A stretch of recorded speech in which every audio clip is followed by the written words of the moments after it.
You know, the whole point of these spotlights is to take the science that we've just talked about and learn about how it affects and has hope for real people, the people that Prop 71 was created to serve. And so we're very pleased and honored today to have a very special person to tell us her story.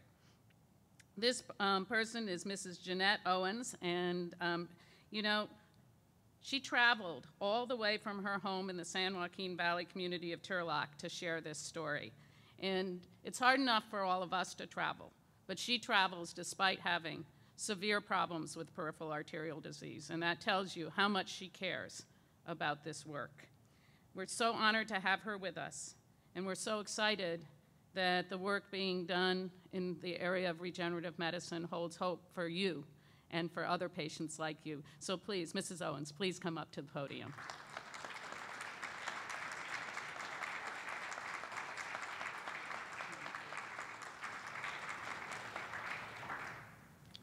Well, this is really different, being up here in front of you. I've had scleroderma since 1972, and dealing with that, I've progressed into peripheral artery disease. I had a toe that I'd had ulcers on my hands, on my feet. I'd get them healed up eventually. And then I had a toe that wouldn't heal up. Went to my podiatrist. He just said, you know, we're gonna have to give you some antibiotics, take care of this, and you have to soak this or do this, and never really came up. I mean, I'd seen posters around the room about PAD. Nothing was ever said. Finally, my rheumatologist, I was talking to her and thought there had to be something to be done for people to improve the circulation. And finally, I went to a surgeon in Modesto, heart surgeon, vascular surgeon, but they didn't work on below the ankle. And he sent me to UC Davis. And I forget the name of the doctor, but years ago. And then I progressed into, well, we talked about bypass surgery and things like that, but he didn't encourage it. Just do what you're doing, and that. About 2004, I got in with Dr. Laird at UC Davis. And he immediately did pictures to show the blockage, and I had 3 blocked arteries in my left leg. It was kind of scary, you know. I'm just me. I was a hairdresser that worked many hours on my feet, wondering why my legs felt like tree trunks, you know. And so I ended up having, opening the arteries, and I've done that ever since. Well, I did that for 4 years, at least 2 or 3 times a year. I mean, no more than it get cleared up, it'd block up again. I ended up having, in 2008, well, by the time my arteries were opened, and by the time I was back in my room after recovery, my foot was cold. ended up, it was blocked up again, that fast. It kind of sounded odd, but I was prepared to lose a leg. I was prepared. You know, this, at least I'd be alive. So I ended up having my left leg amputated below the knee, which I was fortunate. And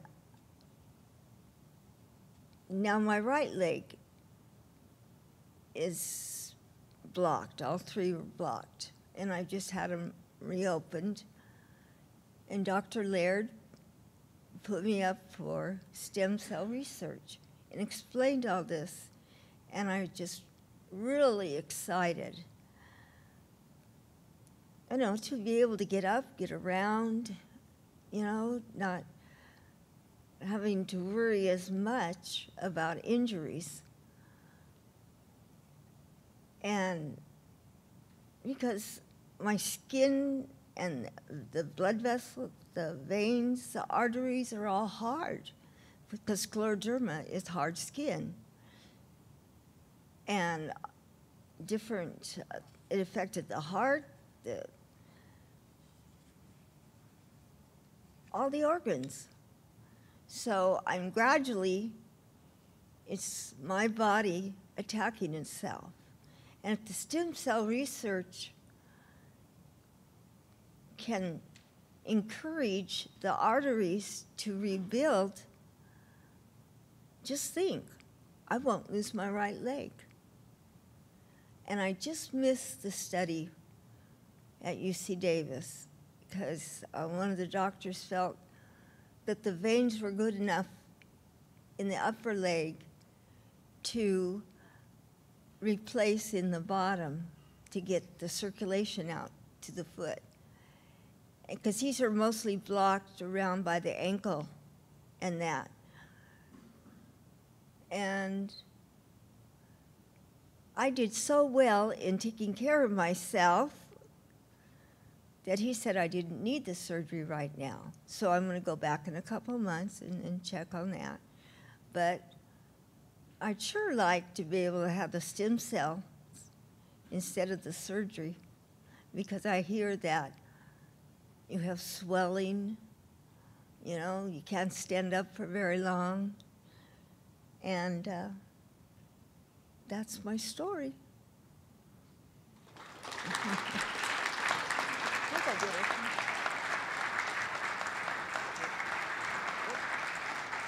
Forget this.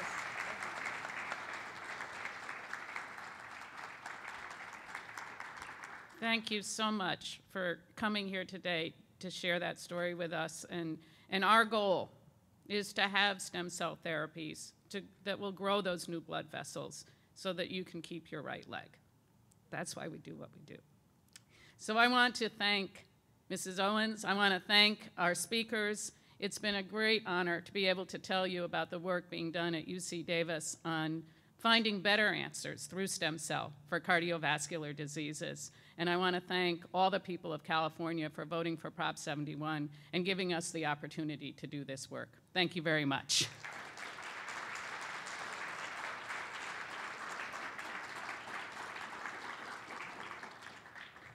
Thank you, Claire. Thank you, Dr. Nolta, who heads up the Stem Cell Center. Thank you, Dr. Chi and Dr. Boyd. And in particular, thank you, Mrs. Owens. It's about your condition, your life, what you go through that inspires us all to work every day towards new therapies. So thank you for your courage in facing your condition and your hope for the future. It is particularly significant that I would note that in today's presentation, we prepared to receive a great and stimulating message on peripheral artery disease, and we also got tremendous insight into matrix patches for the heart. That's the way it always is with UC Davis. You think you're going to get X and you get 2X. It is phenomenal the work that is going on there. the research, the basic research that leads to deepening our understandings, the clinical trials they have underway, the GMP facility they have that's contributing to all the institutions across California. So I'd like to convey a special message of thanks to all of the doctors and their patients, all of the researchers and the leaders at UC Davis for the tremendous presentation today. We're going to take a 5-minute break and then we're going to convene. Thank you.